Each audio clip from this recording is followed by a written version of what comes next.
Hi everyone welcome to my channel मु तुमर टुकुना सार आज आम सप्तम क्लास रो जियोग्राफी बा भूगोल रो प्रथम पाठ जार ना होची आम परिवेश रो आज आम क्वेश्चन आंसर जते सब अछि आम सब आज डिस्कस करबा बुझि परछ पिला माने आम परिवेश रो क्वेश्चन आंसर देखो पिले एडा तो हम पढ़ी थिले आज आम कोन करबा ना क्वेश्चन आंसर करबा देख देजी तुम परिसंस्था कौन निम्नलिखित प्रश्न गुड़िकर उत्तर दियो। देख एक नंबर देजी 6 नंबर पर्यंत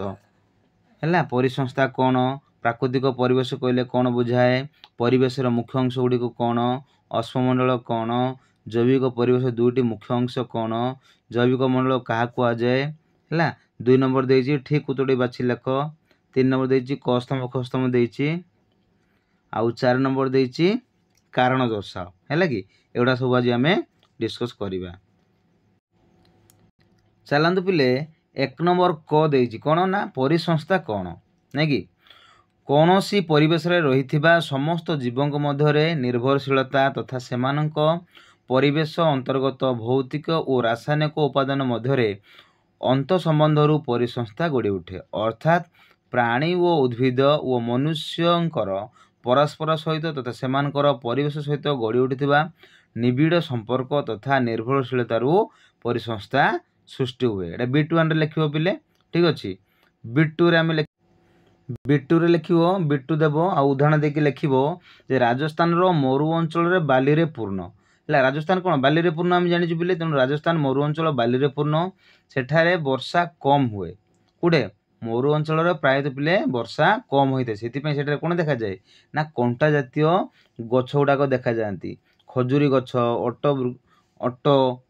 विभिन्न प्रकार सरीसृप कीटपतंग देखा जाती एगुड़ी को नहीं कौन गठित होता है ना मरुभूमि परिसंस्था गठित होता है। तेणु तुम लिखिदेव B2 रे उदाहरण देके लिखिदेव जो राजस्थान मरु अंचल बाली रे पूर्ण सेठारे वर्षा कम होथवार छोट छोट कंटा बुदा खजुरी गछ अट विभिन्न सरीसृप अन्य कीटपतंग देखा जाती एगुड़ी को लेकिन मरुभूमि परिसंस्था गठित होता है। B2 लिखिदेल B3 लास्ट लिखिबो सेहीपरि जंगल परिसंस्था नदी परिसंस्था पर्वत परिसंस्था पुष्करणी परिसंस्था गढ़ी उठे एटा एक नंबर क 3टा पॉइंट लिखिबो पिले ठीक अछि। तापर आमे देखिबा ख नंबर कोन देछि क्वेश्चन टा ख नंबर देछि प्राकृतिक परिवेश कहिले कोन बुझाए है प्राकृतिक परिवेश कहिले कोन बुझाए B21 लिखिबो भौतिक परिवेश और जैविक परिवेश को नहीं प्राकृतिक परिवेश सृष्टि होता है। एले भौतिक परिवेश कौन और जैविक परिवेश कौन मु तुमको पढ़ला बेलू बुझे तेणु देख भौतिक परिवेश गुड़ा किए बिले ना स्थल जल एवं वायु को नहीं भौतिक परिवेश गठित होता है किए स्थल भाग जल भाग एवं वायु या नहीं कौन गठित होता है ना भौतिक परिवेश गठित होता है। एवं आम देखा जदि जैविक परिवेश ताले जेते सब जीवजंतु अच्छा समस्त जीव यथा प्राणी जगत और उद्भिद जगत को नहीं कौन ना जैविक परिवेश गठित कही तेणु यही समस्त प्राकृतिक परिवेशर गोटे गोटे अंग बा आम गोटे उपादान बोली कहीपर बुझिपार प्राकृतिक परिवेश कहले कौन बुझाए बुझिपार तो भौतिक और जैविक परिवेश को नहीं प्राकृतिक परिवेश सृष्टि होता है। B21 देल B2 रे देव ना कौड़ा गोटा भौतिक परिवेश आ जैविक परिवेश कौटा गोटा आम उदाहरण देवा ना निर्जीव पदार्थ मान कौन जार जीवन ना निर्जीव है निजीव निर्जीव जार जीवन ना तथा स्थल जल एवं वायु को नहीं भौतिक परिवेश गठित समस्त जीव यथा प्राणी और उद्भिद जगत को लेकिन जैविक परिवेश गठित ए समस्त प्राकृतिक परिवेश गोटे गोटे अंग बा उपादान बोली आम कहीपर है ठीक अच्छे। B2 देल B21 B2 देदेल बर्तमान देखिए देख पिले आम ग नंबर देवा है ग नंबर कौन देछि क्वेश्चन ना परिवेशर मुख्य अंश गुड़िक कौन परिवेशर कौन कौन मुख्य अंश अच्छी आम देखा परिवेशर मुख्य अंश गुड़िक दुई भाग में विभक्त है एक हूँ प्राकृतिक उपादान और हूँ मानवकृत उपादान प्राकृतिक उपादान कौन जोटा कि प्रकृति तैयारी मानवकृत उपादान कौन पिले ना मानवकृत उपादान हूँ मनुष्य निजर बुद्धि बल ज्ञान कौशल मध्यम जोटा कि बुद्धि खटाई जोटा तैयारी कर मानवकृत उपादान बोली कहवा देख जमती कि बासगृह रास्ताघाट केनाल कलकारखाना जानवाहन एगुड़ा सब मनुष्य निज बुद्धि बल से करिछि किंतु आम जो देखा अश्ममंडल बारीमंडल वायुमंडल जैवमंडल है एगुड़ा सब कौन ना एगुड़ा सब हूँ कौन प्राकृतिक उपादान प्रकृति दान जोटा है प्रकृति जोटा तैयारी है ना नहीं एगुड़ा सब कौन ना प्राकृतिक उपादान है परिवेशर मुख्य अंश हूँ दुईटा एक हूँ प्राकृतिक उपादान दुई हूँ मानवकृत उपादान बुझिपारे पे मनुष्य जोटा कि निजे तैयारी कर बुद्धिबल ज्ञान कौशल सेटा हूँ मानवकृत आउ जोटा कि प्रकृति तैयारी होता हूँ कौन प्राकृतिक उपादान जमती कि अश्ममंडल बारीमंडल वायुमंडल जैवमंडल है एगुड़ा सब हूँ कौन प्राकृतिक उपादान ठीक अच्छे नेक्स्ट देख पिले आम देखा घ नंबर देछि अश्ममंडल कौन नहीं कि कौन दे बोले अश्ममंडल कौन दे देखो आम लिखिपर ना पृथ्वीर कठिन भूत्वक बा अश्ममंडल विभिन्न खनिज द्रव्य और शिलार गठित ताले अश्ममंडल केमती गठित बोले भूत्वक बा अश्ममंडल विभिन्न खनिज द्रव्य थी अश्ममंडल एवं शिला विभिन्न खनिज द्रव्य और शिला को लेकिन कौन अश्ममंडल गठित यार उपरी भागरे ये जो अश्ममंडल रही यार उपरी भागरे गोटे मृत्तिकार एक पतला आवरण अच्छी जमीक आम गोटे चर्म जमी पतला आवरण रही ठीक से ही अश्ममंडल गोटे उपरी भागरे कौन एक पतला आवरण रही है यार उपरी भागरे किए किए रे ना पर्वत रमालभूमि समतल भूमि उपत्यका आदि हूँ सब तार उपरी भाग रही था आदि असमान भूमि रूप रही मैंने कौन असमान है कि नहीं समान नुह मैंने केमती असमान भावे था यहाँ को आम कौन कह अश्ममंडल बोली आम कह कौन कह पे अश्ममंडल बुझिपार है अश्ममंडल देख विभिन्न प्रकार कौन खनिज द्रव्य और शिला को लेकिन गठित आउ यार जो उपरी भाग अच्छी पूरा पतला ठीक अच्छे आउ यार उपरी भाग किए रही था ना पर्वत रमालभूमि समतल भूमि आ उपत्यका गुड़ाक रही था एम सब असमान भूमि रूप रही अच्छी ठीक अच्छे तापर देख पिले ओ नंबर देखिए ओ नंबर कौन दे देख ओ नंबर दे जैविक परिवेश दुईटी मुख्य अंश कौन जैविक परिवेश दुईटी मुख्य अंश आम पढ़ी ना एक हूँ प्राणी जगत आ गए हूँ उद्भिद जगत बुझीपार उद्भिद जगत मैंने कौटा गछलता पानी पवन है एरा सब विभिन्न प्रकार गछलता है ना नहीं है जैविक परिवेश दुईटी मुख्य अंश कौन जो प्रश्न पचार आम ताले लिखा जे जैविक परिवेश दुईटी मुख्य अंश हूँ एक हूँ प्राणी जगत दुई हूँ उद्भिद जगत क्लियर तापर देख पिले जैवमंडल क्या कहुए 6 नंबर देछि जैवमंडल क्या कहुए अश्ममंडल वायुमंडल बारीमंडल अंतर्गत पारस्परिक संबंध थिबा तथा जीवन धारण पई आवश्यक उपादान थिबा पतला तथा संकीर्ण स्तर को जैवमंडल कहुए परस्पर मध्य जो संबंध थिबो कौन ना बंचिबा पई जीवन धारण पई आवश्यक जोटा कि आम उपादान रोची पतला तथा संकीर्ण स्तर को आम जैवमंडल बोली कहबा है अश्ममंडल वायुमंडल बारीमंडल अंतर्गत पारस्परिक संबंध माने कौन परस्पर मध्य जो संबंध संपर्क तथा जीवन धारण पई आवश्यक बंचिया जीवन धारण पई आवश्यक उपादान थिबा पतला तथा संकीर्ण स्तर को आम कौन कहबा ना जैवमंडल बोली कहबा कौन बोली कहबा बोले जैवमंडल बोली कहबा आ एटा काहाकू नै गठित बोले उभय प्राणी एवं उद्भिद को नै गठित एटा हैला प्राणी आउ उद्भिद ठीक अच्छे मनुष्य गोटे कौन प्राणी ना उद्भिद मनुष्य गोटे प्राणी है ना नहीं तेणु उभय प्राणी और उद्भिद को नहीं उद्भिद कही ना उद्भिद हूँ गछलता गुड़ाक हूँ उद्भिद ठीक अच्छे 6 नंबर गला पिले 2 नंबर बर्तमान करें ठीक उत्तर बाछी लेख सी कही देख देटे केउंटी गोटे प्राकृतिक परिसंस्था नुहे बिटुआनटा दे देख है केउंटी गोटे प्राकृतिक परिसंस्था नुहे मरुभूमि आक्वारियम जंगल एटा कौटा सब प्रकृति तैयारी नहीं बोली कहूँ मरुभूमि हाँ मरुभूमि कौन आम निजे तैयारी करिपरिबा कि ना मरुभूमि प्रकृति तैयारी जंगल जंगल आम निजे तैयारी करिपरिबा नहीं है तेणु प्राकृतिक परिसंस्था कौटा नहीं आक्वारियम हूँ प्राकृतिक परिसंस्था नुहे है कौटा ख नंबरटा ठीक अच्छे तापर देख पिले बिट्टू तुमको गोटे क्वेश्चन देती केउंटी मानवीय परिवेश एक अंग नुहे मानवीय परिवेश कौटा अंग ना पढ़े कौटा भूमि अंग को नुहे धर्म ना संप्रदाय कौटा भूमि गोटे कौन मानवीय परिवेशर अंग नुह क नंबर हूँ आंसर हम ठीक अच्छे तब देख पिले बिट 3 देछि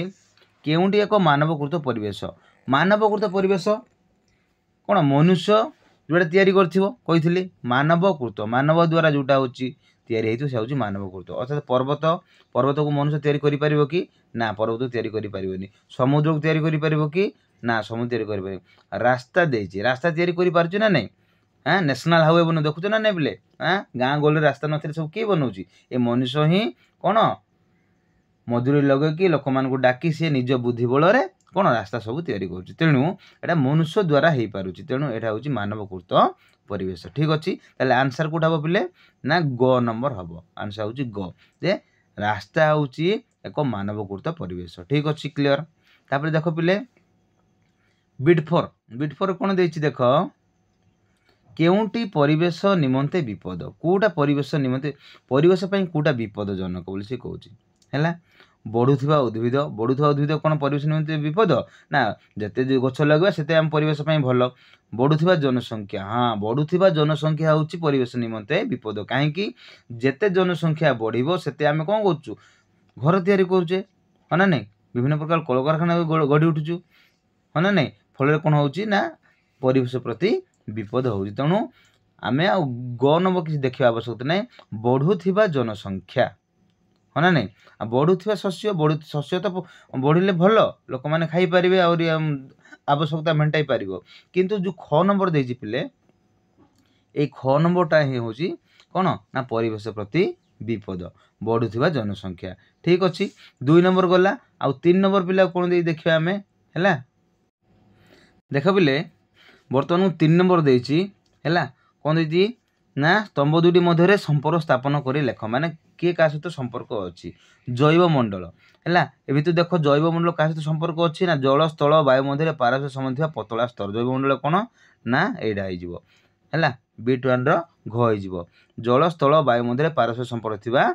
पतला स्तर वायुमंडल कौन ना पृथ्वी को घेरी रही गैसीय स्तर वायुमंडल आम जाचु ना पृथ्वी को घेरी रही कौन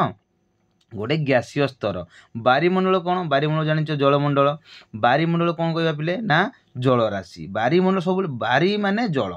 तेणु ये किए जलराशि अच्छी तेणु यहाँ हूँ ख नंबर हो जलराशि है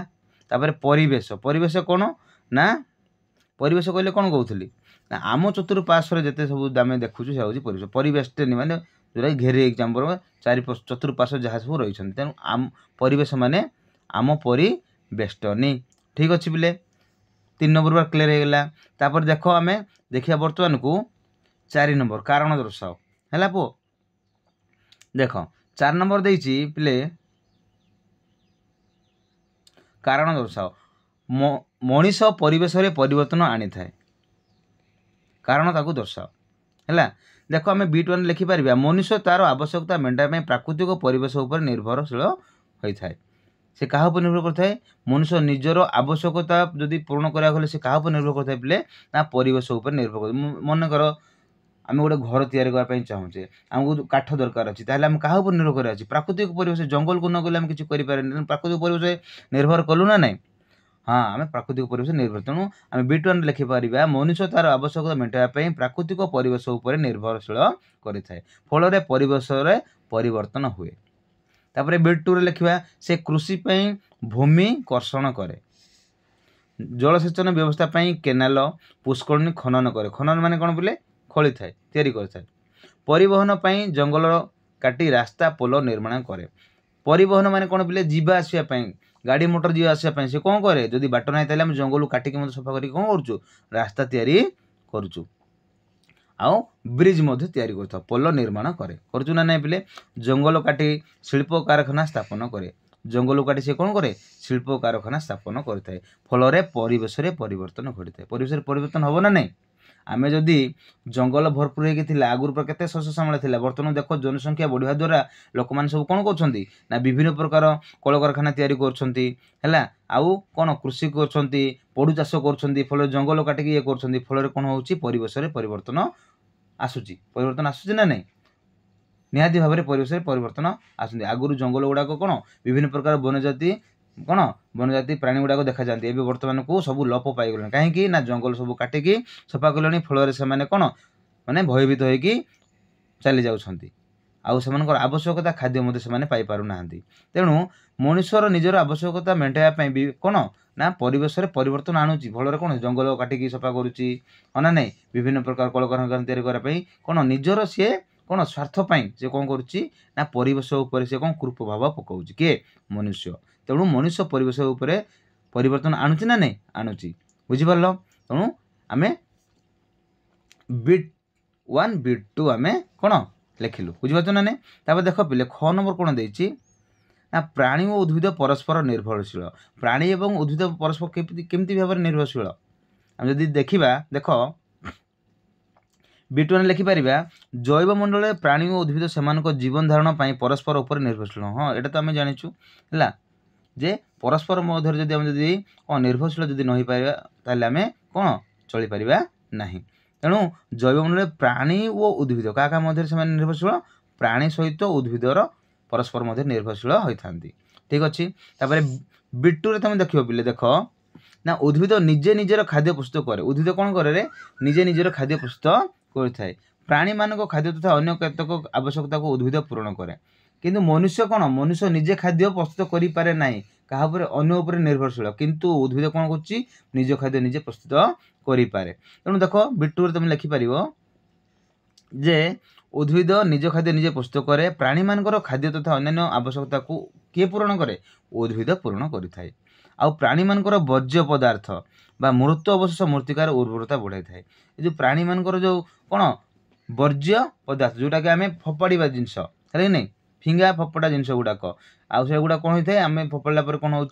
ना मूर्तिकार जदि पकेबा ताले से खत होइकी से कौन मूर्तिकार उर्वरता को सी बढ़ेब जहाँफल उद्भिदर वृद्धि साहाय्य करे होचे ना नहीं। आमर जो घरे जहाँ सब अलिया आवर्जना सब बाहरुची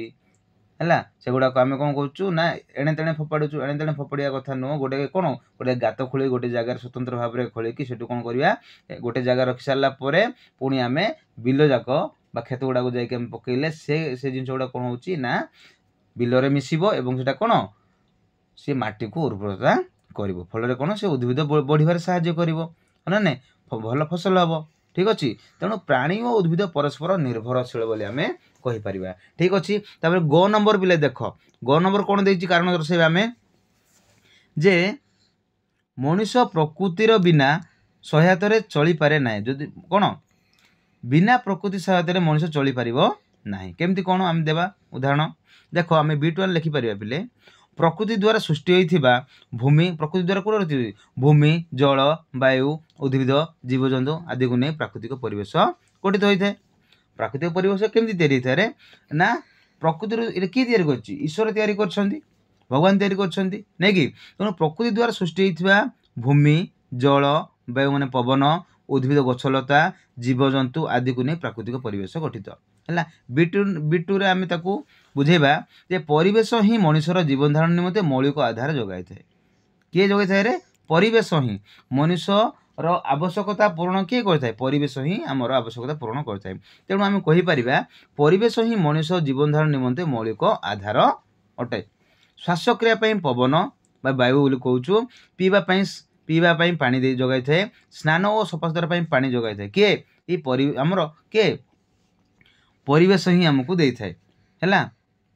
ये प्रकृति ही आमको दे थाए है ना नहीं। खाइबा खाद्य एवं घर पर भूमि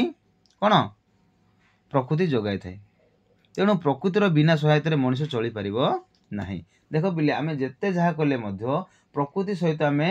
कौन आम खेली पारिबा नाही प्रकृति जदि नथिले आम चली पारिबा नाही। देख है ना नहीं आम जिते कूओ खोलिले से कूअर पानी केते किंतु जदि आम जदि वर्षा जल जदि आसीबो मनकर देख मुझे गोटे एग्जांपल दूसरी पिले जड़े कृषक से चाषबास करने कौन से नालू आणव कि गोटे कूअर पानी आणिकी देव से केते दिन पानी देव जदि जदि प्रकृतिर जदि वर्षा आसबनी ताहले कौन प्रकृतिर वर्षा आउ मनुष्यकृत वर्षा बहुत पार्थक्य रहिबो है ना नहीं। तेणु प्रकृति द्वारा जदि आम जदि खाप खाई जदि न चलिबा ताहले आम आगको बढ़ी पारिबा नाही तेणु आम चली पारिबा नाही। तेणु प्रकृति बिना सहायतार आम मनुष्य कौन चली पारिबो ନାହିଁ। ବୁଝିପାରିଲ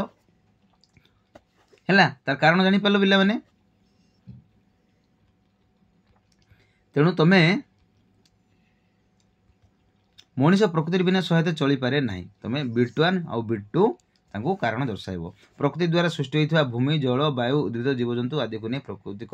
ପରିବେଶ ଗଠିତ। ପରିବେଶ ହିଁ ମଣିଷର ଜୀବନ ଧାରଣ ନିମନ୍ତେ ମୌଳିକ ଆଧାର ଯୋଗାଇଥାଏ। ଶ୍ୱାସ କରିବା ପାଇଁ ପବନ, ପିଇବା ପାଇଁ ଜଳ, ସ୍ନାନ ଓ ସଫାସୁତୁରା ପାଇଁ ପାଣି ଯୋଗାଇଥାଏ ଏବଂ ଘର ପାଇଁ ଭୂମି ପ୍ରକୃତି ଯୋଗାଇଥାଏ। ତେଣୁ ପ୍ରକୃତି ବିନା ସହାୟତାରେ ମଣିଷ ଚଳିପାରିବ ନାହିଁ। ବୁଝିପାରିଲେ ପିଲାମାନେ। ହେଲେ ବର୍ତ୍ତମାନ ପିଲେ ଦେଖ ଆମେ କ୍ୱେଶ୍ଚିନ୍ ଆନ୍ସର ହେଲା 1 ନମ୍ବରରୁ ଆରମ୍ଭ କରି 4 ନମ୍ବର ପର୍ଯ୍ୟନ୍ତ ଆମେ ସବୁ ଶେଷ କରିଦେଲେ। ଆଉ ନାହିଁ ପିଲେ, ଆଉ ଅଛି କି ଆଉ କିଛି ନାହିଁ। ତେଣୁ ଯଦି ପିଲେ ଭିଡ଼ିଓକୁ ଯଦି ଭଲ ଲାଗୁଛି ତାହେଲେ ନିହାତି ଭାବରେ ପିଲେ ଲାଇକ୍ କରିବ ଆଉ ତୁମ ସାଙ୍ଗସାଥିମାନଙ୍କୁ ମଧ୍ୟ ସେୟାର କରିବ ଆଉ ସବସ୍କ୍ରାଇବ୍ କରିବାକୁ ଭୁଲିବନି। ଆଜି ପାଇଁ ପିଲେ ରହୁଛି, ନମସ୍କାର।